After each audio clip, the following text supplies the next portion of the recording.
What if the biggest sci-fi franchise on Earth isn't really about giant blue aliens, but about whether humanity can evolve past greed, conquest, and self-destruction? Because Avatar, Fire and Ash isn't just James Cameron's return to Pandora, it's James Cameron's holding up a mirror and asking, have we learned anything yet? With the massive LA fires from earlier this year destroying the homes of millions of people, including high-profile celebrities, this movie is timely.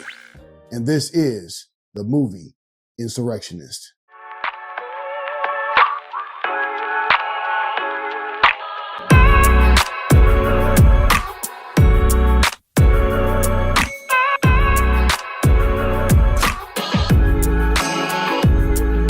What's good? This is Rashad and welcome to the movie Insurrectionist.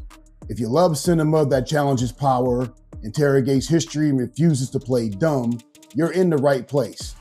Today, we're reviewing Avatar, Fire and Ash, directed by James Cameron. This is the third installment of the Avatar series with Sam Worthington, Zoe Saldana, Sigourney Weaver, and Stephen Lang, all returning within their respective roles, and this is our first early review.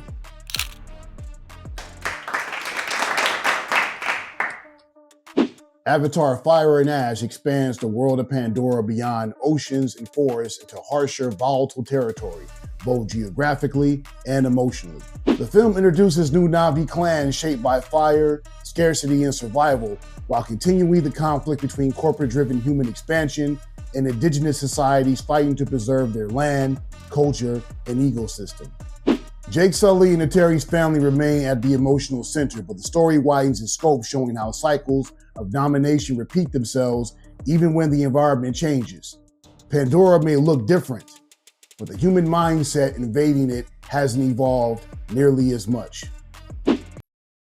Before I forget, please do us a massive favor by helping to grow this channel by pressing the subscribe button, the bell icon, like the video, make a comment or two about your thoughts on this movie, share this review with your people, and send us some love on Cash App. It takes a lot of time and people to make these videos, and if you enjoy our content, please assist us with making sure that we can continue to produce this magnificent analysis. Thanks for your help. Now let's get back to it. James Cameron has never been subtle about his views on humanity, and Fire and Ash doesn't try to be. This movie pushes a central idea harder than any previous Avatar film. That idea is humanity's survival depends on learning empathy, restraint, and cooperation, not domination. What's striking is how Cameron contrasts his human technology that extracts and burns with Na'vi culture that adapts, respects balance, and understands the consequences of disrupting the balance of nature. The message isn't saying that humans are evil. It's more uncomfortable than that. This movie's message is that humans need to change systems that reward destruction. The Avatar series has always been an allegory for colonialism.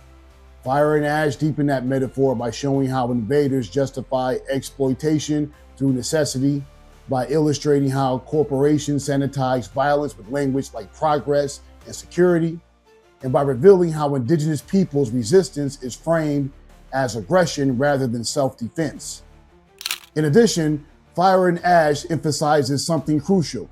Colonialism doesn't only steal land, it destabilizes entire ecosystems, governments, and religions. The Na'vi aren't just portrayed as perfect. They're portrayed as connected to their history, land, and connection to all the ecosystems in their presence. And within this movie, James Cameron makes two things painfully clear. Earth can't afford infinite consumption, and technology without ethics is just faster destruction. For Avatar Fire and Ash, I give it 4 out of 5 stars and a thumbs up. Thank you for joining us here at the Movie Insurrectionist. If you enjoyed this content, please help us to grow this channel by pressing the subscribe button, like the video, share it, make comments, follow us on TikTok, X, and Patreon, and show us some love on Cash App. And remember, the theatrical release will never be televised. Until next time.